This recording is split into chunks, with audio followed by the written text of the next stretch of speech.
আসসালামু আলাইকুম। আজকের ভিডিওতে আমরা জেনেরিক সম্পর্কে জানব। কিভাবে একটা ফাংশন আমাদের সব ধরনের ডাটা টাইপ গ্রহণ করতে পারবে এবং আমাদের প্রোগ্রামিং এর সবচেয়ে বড় একটা প্রবলেম হচ্ছে রান টাইম ক্র্যাশ। কিন্তু জেনেরিক ফিচার থাকার কারণে এটা আমাদের কম্পাইল টাইমে চেক দিতে পারে। একই সাথে দেখব কিভাবে আমরা এটা ইন্টারফেসের সাথে বাউন্ড করতে পারি। আশা করি আপনারা ভিডিও সিরিজটাকে সিকোয়েন্স অনুযায়ী ফলো করতেছেন।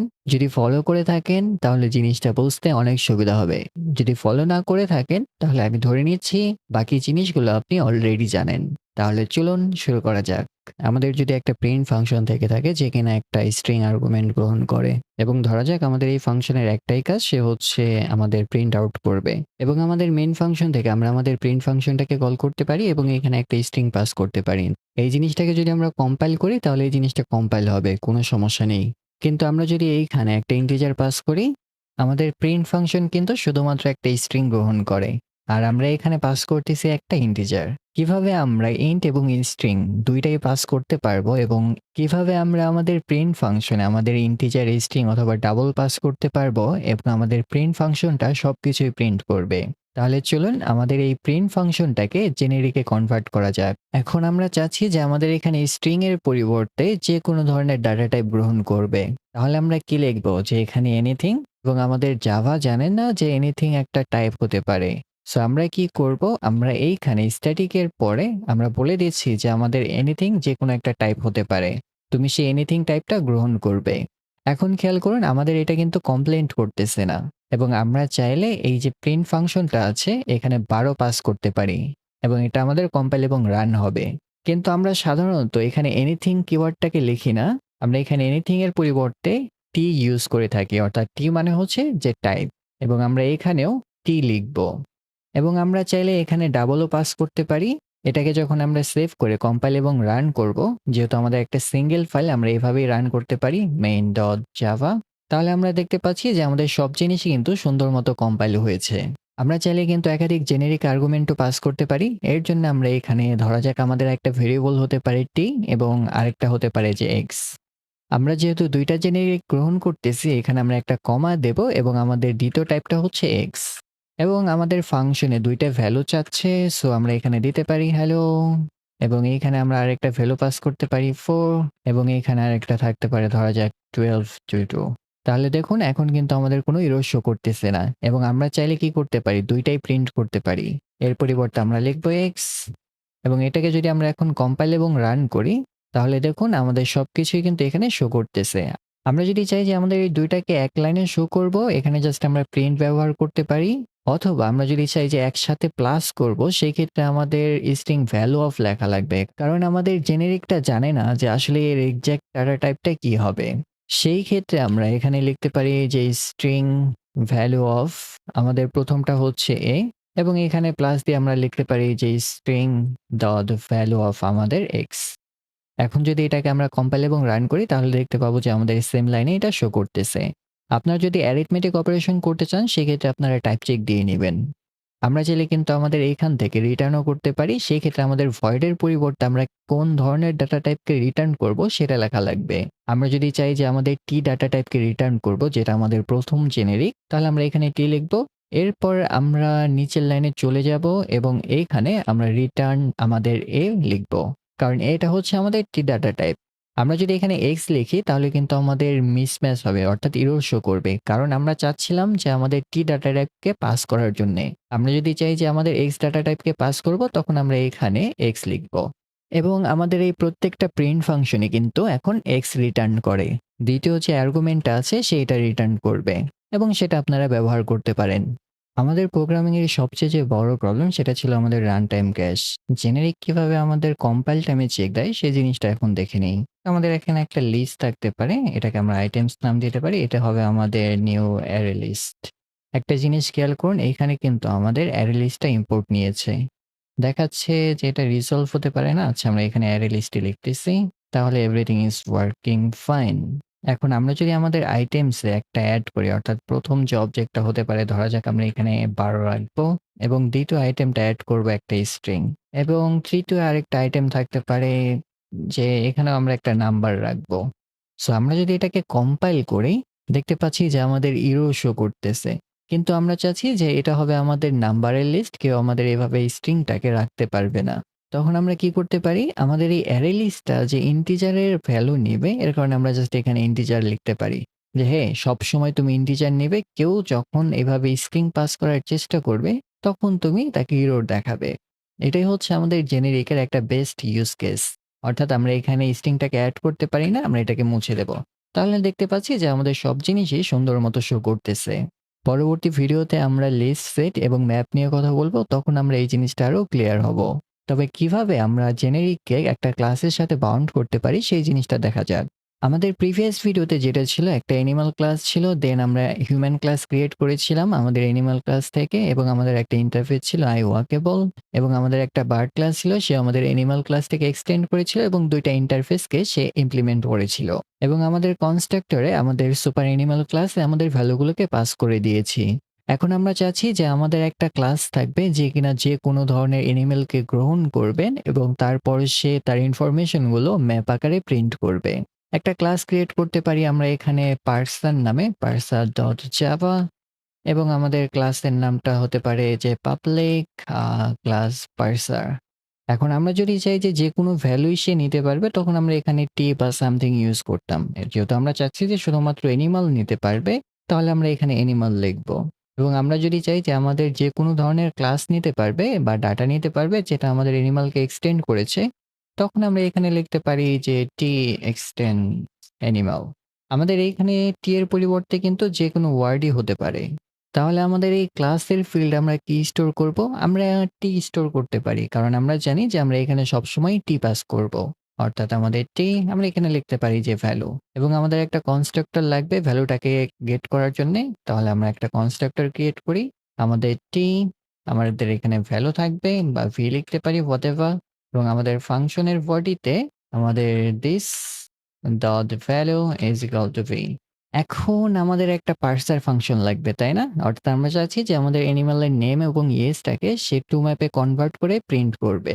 সো আমরা এখানে একটা ফাংশন ক্রিয়েট করতে পারি, এবং আমাদের ফাংশনটা যেহেতু একটা ম্যাপ রিটার্ন করবে, এর কারণে আমরা এখানে লিখব পাবলিক আমাদের ম্যাপ, এবং সে প্রথমে কি করবে আমাদের স্ট্রিং কি এবং যে কোনো ধরনের অবজেক্ট হতে পারে, এবং আমরা লিখব যে টু ম্যাপ। এবং আমরা এখানে একটা অবজেক্ট ক্রিয়েট করতে পারি আমাদের ম্যাপ নামে। আমাদের প্রথম ডাটা টাইপটা হচ্ছে স্ট্রিং, দ্বিতীয়টা হচ্ছে আমাদের অবজেক্ট, এবং আমরা এটাকে ম্যাপ লিখতে পারি। দেন হবে এটা আমাদের নিউ হ্যাশ ম্যাপ, এবং আমরা এই ফাংশন থেকে আমাদের এই ম্যাপটাকে রিটার্ন করব। এখন আমাদের এই ম্যাপের ভেতরে কি রাখবো? আমাদের অ্যানিমালের যে নেমটা ছিল সেটাকে আমরা রাখতে পারি। অর্থাৎ আমরা যদি আমাদের অ্যানিমাল ক্লাসে যাই, তাহলে আমরা দেখতে পাচ্ছি যে আমাদের এইখানে নেম এবং এজ আছে। তাহলে আমরা এখানে আমাদের ম্যাপের ভেতরে রাখবো ম্যাপ ডট পুট, এবং প্রথমটা হচ্ছে আমাদের কি, অর্থাৎ এখানে আমরা লিখতে পারি যে আমাদের নেম, এবং আমাদের অ্যানিমালের নামটা কিভাবে পাবো? আমাদের ভ্যালু ডট আমাদের নেম, এবং ঠিক একইভাবে আমরা এখানে এজ রাখতে পারি। আমি এই জিনিসটাকে যদি একটু কুইক রিক্যাপ করি, আমাদের এখানে যে পার্সার ক্লাসটা আছে, সে আমাদের যে কোনোটি ধরনের ডাটা টাইপ গ্রহণ করে থাকবে যে কিনা অ্যানিমাল ক্লাসকে এক্সটেন্ড করেছে। তারপর আমরা কনস্ট্রাক্টরের মাধ্যমে আমাদের সেই ভ্যালুটাকে গ্রহণ করে আমাদের এই ভেরিয়েবলের ভেতরে রাখতেছি। এরপর আমরা একটা ফাংশন ক্রিয়েট করেছি টুম্যাপ নামে, যে কিনা আমাদের একটা হ্যাশ ম্যাপ রিটার্ন করবে, এবং আমাদের ম্যাপের ভেতরে প্রথমে আমরা নেম রেখেছি, এরপর আমরা এজ রেখেছি। যদি আপনারা হ্যাশ ম্যাপ না বুঝে থাকেন, পরবর্তী ভিডিওতে আমি এই জিনিসটাকে ক্লিয়ার করব। এখন আমরা যদি আমাদের মেইন ফাংশনে ব্যাক করি, আমরা আমাদের মেইন ফাংশনের ভেতরে একটা বার্ড অবজেক্ট ক্রিয়েট করতে পারি। এরপর আমরা যেহেতু পার্সারটাকে ব্যবহার করব, আমরা একটা পার্সারের অবজেক্টও ক্রিয়েট করব। একটা জিনিস খেয়াল করুন, আমি পার্সারের পরে কিন্তু অ্যানিমাল টাইপটা যে গ্রহণ করবে সেটা কিন্তু স্পেসিফাই করে দিয়েছি। আমাদের এই পার্সারটা যেহেতু জেনেরিক, এর কারণে আমি কি করেছি যে সে আমাদের অ্যানিমাল টাইপটা গ্রহণ করবে, এরপর সে তাকে পার্সে করবে, এবং আপনারা চাইলে এখানেও অ্যানিমালটাকে লিখতে পারেন। এরপর আমাদের পার্সার ডট আমাদের টু ম্যাপ ফাংশনটাকে কল করতে পারবো। যেহেতু এটা আমাদের একটা ভ্যালু প্রোভাইড করে থাকে, তাহলে আমরা এই জিনিসটাকে প্রিন্ট আউট করতে পারি। এখন যদি এটাকে আমরা কম্পাইল এবং রান করি, আমরা প্রিভিয়াস ভিডিওতে বলেছিলাম যেহেতু আমাদের ফাইলগুলো ডিফারেন্ট ফাইলে আছে, সবকিছু কম্পাইল করার জন্য আমরা এই জাভা স্টার ডট জাভা লিখে ইন্টারপ্রেস করব। এর মাধ্যমে আমাদের সবকিছুই কম্পাইল হবে, এবং আমাদের মেইন ক্লাসটাকে রান করব। তাহলে আমরা এখানে একটা ম্যাপ দেখতে পাচ্ছি যে আমাদের নেম প্যারট এবং আমাদের এজ 12, অর্থাৎ আমরা আমাদের পার্সার ফাংশনে যেভাবে রেখেছি ঠিক সেইভাবেই এটা প্রিন্ট হয়েছে। আমরা চাইলে কিন্তু আমাদের এই টুম্যাপ ফাংশনটাকে স্ট্যাটিক করে দিতে পারি এবং এর মাঝে একটা প্যারামিটার গ্রহণ করতে পারি অ্যানিমাল নামে। এর মাধ্যমে আমাদের কনস্ট্রাক্টর ক্রিয়েট করার প্রয়োজন পড়বে না। এর জন্য আমরা কি করতে পারি, আমাদের এই জিনিসটুকে মুছে দিতে পারি, যেহেতু আমাদের এই জিনিসটার অ্যানিমালের উপর ডিপেন্ডেন্ট না। আমরা এটুকুও মুছে দিতে পারি। যেহেতু আমাদের ফাংশনটাকে আমরা জেনেরিক করব, এর জন্য আমরা এখানে লিখব যে টি এক্সটেন্ড অ্যানিমাল, অর্থাৎ আমরা অ্যানিমাল ক্লাসটাকে গ্রহণ করতে চাচ্ছি এবং আমাদের এখানে একটা প্যারামিটার থাকবে, সেটা হচ্ছে আমাদের টি এবং ভ্যালু। তাহলে আমরা দেখতে পাচ্ছি যে আমাদের পার্সার ফাংশনটা অনেক শর্ট হয়ে গিয়েছে। এবং আমরা যদি আমাদের মেইন ফাংশনে ব্যাক করি, এখন কিন্তু আমাদের এই পার্সার ক্লাসটার জেনেরিক না। এর কারণে আমরা কি করব, আমাদের এই অ্যানিমালটাকে মুছে দেব এবং আমরা এই জিনিসটাকেও মুছে দিতে পারি এবং আমরা এইটুকুও মুছে দেব। যেহেতু সে কোনো কিছুই গ্রহণ করে না, আমরা এটাকে কেটে দেব এবং আমরা এখানে আমাদের পার্সার ফাংশনটাকে ব্যবহার করব এবং আমাদের টু ম্যাপের ভেতরে পাস করা লাগবে আমাদের বার্ডটাকে। তাহলে দেখতে পাচ্ছি যে আমাদের লিঙ্কটার অটোমেটিক নিয়েছে। যদি আপনারা চান যে এখানে স্পেসিফিক করে দিবেন যে হ্যাঁ, এটা আমাদের অ্যানিমাল, তাহলে আপনারা এখানে অ্যানিমাল লিখবেন। এখন যদি আবার আমরা এটাকে কম্পাইল এবং রান করি, তাহলে আমরা সেম আউটপুটটাই দেখতে পাবো। অর্থাৎ আপনারা চাইলে এখানে চেঞ্জ করে দিতে পারেন। আমরা চাইলে আমাদের জেনেরিককে একটা ক্লাসের এক্সটেন্ডের পাশাপাশি মাল্টিপল ইন্টারফেস দ্বারা বাউন্ড কিনা সেটাও চেক দিতে পারি। আমরা চাচ্ছি যে আমাদের টি যে ডাটা টাইপটা হবে সে একটা অ্যানিমাল ক্লাসের ইনস্ট্যান্স হবে এবং অবশ্যই সে আইফ্লাইটাকে ইমপ্লিমেন্ট করবে। সেক্ষেত্রে এখানে আমরা অ্যান্ড পার্সন ব্যবহার করতে পারি এবং এটা হতে পারে আমাদের আইফ্লাই ইন্টারফেস। এর মানে হচ্ছে আমাদের টি একমাত্র সেই হতে পারবে যে কিনা অ্যানিমাল ক্লাসটাকে এক্সটেন্ড করেছে এবং আমাদের আইফ্লাইটাকে ইমপ্লিমেন্ট করেছে। এখানে আমাদের আইফ্লাইটা কিন্তু একটা ইন্টারফেস, অর্থাৎ আমরা প্রিভিয়াস ভিডিওতে আমাদের ক্যাপাবিলিটিসের ভেতরে 3টা ইন্টারফেস ক্রিয়েট করেছিলাম। একটা জিনিস আমরা মাথায় রাখবো, আমাদের জাভাতে কিন্তু আমরা শুধুমাত্র একটা ক্লাসকে এক্সটেন্ড করতে পারি, আমরা কিন্তু মাল্টিপল ক্লাস এক্সটেন্ড করতে পারি না। কিন্তু আমরা চাইলে মাল্টিপল ইন্টারফেস ইমপ্লিমেন্ট করতে পারি এবং এই রুলসটা আমাদের জেনেরিকের ক্ষেত্রেও প্রযোজ্য। আমরা একটা ক্লাসকে এক্সটেন্ড করতে পারবো এবং মাল্টিপল ইন্টারফেসকে ব্যবহার করতে পারবো। আমরা যদি চাই যে আমাদের এখানে আই ওয়াকেবল থাকবে, তখন আমরা এখানে আই ওয়াকেবল লিখব। প্রথমে আমরা আমাদের ক্লাসগুলোকে লিখব, এরপর আমরা আমাদের ইন্টারফেসগুলোকে লিখব এবং আমরা যদি চাই শুধুমাত্র আমাদের ইন্টারফেসগুলোকে ব্যবহার করব, তখন কিন্তু আমরা এক্সটেন্ডই ইউজ করে থাকি। অর্থাৎ আমি এটাকে মুছে দিতে পারি। এখন আমাদের টি ডাটা টাইপটা সেই হতে পারবে যে কিনা আমাদের আইফ্লাই এবং আই ওয়াকেবলকে ইমপ্লিমেন্ট করেছে। আমরা যদি চাই যে শুধুমাত্র আইফ্লাই থাকবে, আমরা এটাকে মুছে দিতে পারি। যেহেতু আমাদের আইফ্লাই এর ভেতরে এই দুইটা ভ্যালু নেই, আমাদের আইফ্লাই এ ছিল আমাদের ভ্যালু ডট ফ্লাই। এখন যদি আমরা আমাদের মেন ক্লাসে ব্যাক করি, তাহলে আমরা দেখতে পাচ্ছি যে আমাদের ইন্টারফেসটা কিন্তু এখন আর অ্যানিমাল নেই, এটা হবে আমাদের আইফ্লাই। যেহেতু আমাদের বার্ডটা আইফ্লাইকে ইমপ্লিমেন্ট করেছে, আমি জিনিসটাকে দেখাতে পারি। যেহেতু আমাদের বার্ড ক্লাসটা আমাদের আইফ্লাই ইন্টারফেসকে ইমপ্লিমেন্ট করেছে, আমরা যদি এখানে বার্ডের পরিবর্তে একটা হিউম্যান অবজেক্ট ক্রিয়েট করি এবং তাকে যদি আমরা এখানে পাস করতে চাই, তখন কিন্তু এরর শো করতেছে। কারণ আমাদের টোম্যাপ ফাংশনটা শুধুমাত্র আইফ্লাইকেই অ্যাকসেপ্ট করে। আমরা যদি এটা এখান থেকে মুছে দেই, তখন আমাদের এরর শো করবে। আমরা কিন্তু জেনেরিককে আমাদের ইন্টারফেসের সাথেও ব্যবহার করতে পারি। আমরা এখানে একটা ইন্টারফেস ক্রিয়েট করতে পারি আই রেপোজিটরি নামে এবং এটা হবে আমাদের পাবলিক ইন্টারফেস আই রেপোজিটরি। এবং আমি চাচ্ছি যে একটা নির্দিষ্ট ধরনের ডাটাকে আমি এখানে স্টোর করে রাখবো, অর্থাৎ সেটা হচ্ছে আমাদের টি। এবং এর দুইটা কাজ হবে, একটা হচ্ছে সে আইটেমগুলোকে অ্যাড করবে এবং আরেকটা কাজ থাকতে পারে সে সবগুলো আইটেমকে রিটার্ন করবে। আমাদেরকে এখানে অ্যারে লিস্ট দেওয়া লাগবে।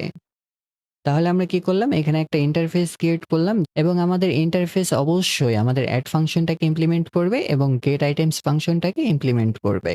এবং আমাদের এখানে একটা জু ক্লাস থাকতে পারে, অবশ্যই এটা পাবলিক হবে, পাবলিক ক্লাস জু। এবং এটাকে আমরা জেনেরিক রাখতে পারি, অর্থাৎ টি এক্সটেন্ড, যেটা আমাদের যে কোনো ধরনের অ্যানিমালকে গ্রহণ করতে পারে। এবং অবশ্যই আমরা কাকে ইমপ্লিমেন্ট করব, আমাদের আই রেপোজিটরিকে। এবং আমাদের আই রেপোজিটরিটাও আমাদের এখানে যে টি ডাটা ট্যাবটা আছে সে সেটা গ্রহণ করবে। এখন আমাদের আই রেপোজিটরির দুইটা মেথডকে ইমপ্লিমেন্ট করা লাগবে। একটা হচ্ছে আমাদের ভয়েড অ্যাড এবং এটা আমাদের টি গ্রহণ করে থাকে ভি, এবং আমাদের যে দ্বিতীয় মেথড সেটাকে ওভাররাইড করা লাগবে এবং এখান থেকে আমরা জাস্ট আমাদের যে অ্যানিমাল লিস্টটা আছে সেটাকে রিটার্ন করে দেব। ওকে, আমাদের জো must be define on own file বলতেছে। আমরা চাইলে পাবলিককে রিমুভ করে দিতে পারি। এর মাধ্যমে সে সবখান থেকে অ্যাক্সেস করতে পারবে। অথবা আমরা যদি এখানে পাবলিক রাখতে চাই, তখন আমরা এটাকে নতুন একটা ফাইলে রাখবো। এবং আমাদের এইটুকু কাট করে আমাদের জো ফাইলে যেতে পারি এবং এখানে পেস্ট করে দেব। আমাদের অ্যারে লিস্টটাকে ইম্পোর্ট করা লাগবে, তাহলে দেখতে পাচ্ছি যে সবকিছুই ঠিকমতো কাজ করতেছে। আমাদের আই রেপোজিটরিটাকেও একটু সেভ করি। আমি যদি একটু কুইক রিক্যাপ করি আমি এখানে কি করেছি। আমাদের এখানে একটা আই ইন্টারফেস ক্রিয়েট করেছি যার ভেতরে আমাদের ২ টা মেথড আছে। একটা হচ্ছে আমাদের এড এবং আরেকটা হচ্ছে আমাদের গেট আইটেমস। কেউ যখন আমাদের এই ইন্টারফেসটাকে ইমপ্লিমেন্ট করবে তার দায়িত্বটা হচ্ছে এই ২ টা মেথডকে ওভাররাইড করা বা ডিফাইন করা। এবং সেই জিনিসটাই করেছে আমাদের জো ক্লাস। এবং আমাদের জো ক্লাসটা যেসব ক্লাসগুলো আমাদের অ্যানিমালটাকে এক্সটেন্ড করেছে সে সেটা গ্রহণ করতে পারবে এবং সেই অনুযায়ী সে ডাটাগুলোকে অ্যানিমালসে স্টোর করবে। যেহেতু আমাদের জো ক্লাসটা এই রেপোজিটরিটাকে ইমপ্লিমেন্ট করেছে এর কারণে আমরা এখানে অ্যাড করেছি এবং আমরা গেট আইটেম করেছি। আপনারা চাইলে কিন্তু এখানে ডিলিট মেথডও রাখতে পারেন। তবে আমরা এখন দেখব কিভাবে আমরা এই জো ক্লাসটাকে ব্যবহার করতে পারি। তাহলে আমরা আমাদের মেইন ক্লাসে ব্যাক করি এবং আমাদের পার্সারের প্রয়োজন নেই। আমাদের এখানে হিউম্যান থাকতে পারে, নো প্রবলেম। এখন আমরা একটা জো ক্লাসের অবজেক্ট ক্রিয়েট করব। এখন আমাদের এই জো ক্লাসটা কার জো হবে সেটা কিন্তু আমরা এখানে বলে দেইনি। আমরা চাচ্ছি যে যেকোনো ধরনের বার্ডকে সে গ্রহণ করবে। এখন আমরা চাইলে কিন্তু আমাদের হিউম্যান ইনস্ট্যান্সটাকে এখানে এড করতে পারি না। অর্থাৎ আমি যদি এখানে জো লিখে এড দেই এবং আমাদের বিটাকে পাস করি, যদিও এটা আমাদের হিউম্যান, তাহলে দেখুন এখানে এরর শো করতেছে। তো আমরা যদি এখানে হিউম্যানের পরিবর্তে বার্ড লিখি এবং এখানেও বার্ড অবজেক্ট ক্রিয়েট করি তখন কিন্তু সে এটা গ্রহণ করতেছে। অর্থাৎ আপনারা যদি চান যে আপনাদের একটা রেপোজিটরি থাকবে, একটা স্পেসিফিক আইটেম সে মেইনটেইন করবে, তখন আপনারা এভাবে ইন্টারফেস ক্রিয়েট করতে পারেন এবং এরপর ইন্টারফেসটাকে ইমপ্লিমেন্ট করতে পারবেন। এখন আপনারা যদি চান যে সব ধরনের অ্যানিমাল গ্রহণ করবে, তখন আমরা কি করতে পারি? আমাদের জোটাকে অ্যানিমাল করে দিতে পারি। এর মাধ্যমে সে আমাদের বার্ডটাকেও গ্রহণ করবে এবং আমাদের এখানে যদি হিউম্যানও থাকে, সেটাকেও গ্রহণ করবে। আজকের লেকচারটাকে যদি আমি একটু কুইক রিক্যাপ করি, আমরা যদি চাই যে আমাদের একটা ফাংশন জেনেরিক গ্রহণ করবে, তখন আমরা সেখানে টি লিখে থাকি এবং আমরা যদি চাই যে একটা স্পেসিফিক বিহেভিয়ারের হবে, অর্থাৎ সে একটা স্পেসিফিক ইন্টারফেস ইমপ্লিমেন্ট করেছে, সেক্ষেত্রে আমরা এক্সটেন্ড দিয়ে আমাদের সেই ইন্টারফেসটাকে লিখব এবং এটা যদি আমাদের ক্লাস হয়, তখন আমরা এখানে আমাদের সেই ক্লাসের নামটাকে লিখব এবং আমরা যদি চাই যে সে একটা ক্লাসের পাশাপাশি ইন্টারফেসগুলোকেও ইমপ্লিমেন্ট করবে, তখন আমরা এখানে অ্যান্ড দিয়ে আমাদের ইন্টারফেসগুলোকে লিখবো। আমাদের যদি মাল্টিপল ইন্টারফেস হয় তখন আমরা জাস্ট অ্যান্ড দিয়ে আমাদের ইন্টারফেসগুলোকে লিখে যাব এবং আমরা আমাদের ফাংশনের বডিতে সেই জিনিসগুলোকে অ্যাক্সেস করতে পারবো। আমাদের একটা ক্লাস বা ইন্টারফেসও জেনেরিক হতে পারে, অর্থাৎ আমরা যদি চাই যে কোনো একটা ইন্টারফেস বা ক্লাস জেনেরিক হোক তখন আমরা এখানে আমাদের ড্যাশ টি দিয়ে থাকি এবং যদি আমরা একটা ইন্টারফেস ক্রিয়েট করে থাকি তাহলে আমরা চাইলে এভাবে একটা রেপোজিটরি ক্রিয়েট করতে পারি যেখানে আমাদের অ্যাড, গেট বা ডিলিট ফাংশনগুলো থাকবে এবং আমাদের রেপোজিটরির একটা ইমপ্লিমেন্টেশন থাকতে পারে। ধরা যাক এখানে জো আছে যে কিনা আমাদের যে কোনো অ্যানিমালকে গ্রহণ করে। আপনারা যদি চান যে এখানে ডিফারেন্ট একটা প্রোডাক্ট বা ডিফারেন্ট একটা ক্লাস গ্রহণ করবেন, সেক্ষেত্রে অ্যানিমালটাকে চেঞ্জ করে সেই প্রোডাক্ট বা অবজেক্টটা লিখতে পারেন এবং আমাদের যে ইন্টারফেস ছিল সেটা ছিল আমাদের আই রেপোজিটরি, সেখানে আমরা আমাদের টিটাকে পাস করতেছি এবং আমরা আমাদের লিস্টটাকে এখানে স্টোর করতেছি এবং আমাদের ইন্টারফেসের যে অ্যাবস্ট্রাক্ট মেথডগুলো ছিল সেগুলোকে আমরা এখানে ইমপ্লিমেন্ট করতেছি। এবং এইখানে যে টি থাকা লাগবে তা না। এখানে আমরা টির পরিবর্তে যেকোনো কিছুই লিখতে পারি। তবে আমরা যদি এখানে সামথিং লিখি, ঠিক সেই জিনিসটা কিন্তু আমাদের সব জায়গায় লেখা লাগবে এবং আমরা চাইলে একাধিক জেনেরিকও এখানে ব্যবহার করতে পারি। একাধিক জেনেরিক ব্যবহার করার ক্ষেত্রে আমরা জাস্ট কমা দিয়ে আমাদের পরেরটুকু লিখব। আরেকটা জিনিস আপনাদের ক্লিয়ার করে দেই, সেটা হচ্ছে আপনারা যদি ভাবেন যে আমরা সবসময় লিস্ট অফ অবজেক্ট ব্যবহার করব। একটা জিনিস মাথায় রাখবেন যে লিস্ট অফ ইন্টিজার বা লিস্ট অফ যেকোনো data type is not a list of object. আজকের ভিডিওতে কিন্তু আমি অ্যারে লিস্ট বা হ্যাশ ম্যাপ নিয়ে খুব বেশি কথা বলিনি। পরবর্তী ভিডিওতে আমি হ্যাশ ম্যাপ, হ্যাশ সেট এবং অ্যারে লিস্ট নিয়ে বিস্তারিত আলোচনা করব। সেই পর্যন্ত ভালো থাকবেন, ভালো রাখবেন।